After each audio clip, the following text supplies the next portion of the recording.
The purpose of a tolerance analysis model is to understand how part and assembly tolerances affect the overall build and fit of a final product.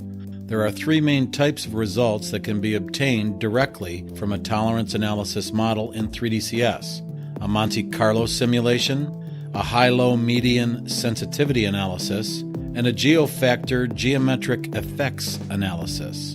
All three analyses provide different information for assessing product quality. The Monte Carlo simulation, an industry standard, predicts what percentage of builds will fail to meet critical quality characteristics. The high-low median analysis, or HLM, and geofactor analysis both identify which tolerances are contributing the most to those failures. HLM analyzes the contribution based on the total range of a tolerance.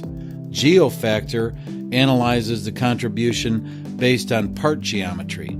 A combination of these three results provides the necessary information for tolerance, design, and process optimization. These optimizations can lead to reductions in assembly time, rework, material waste, and costly rework of tooling.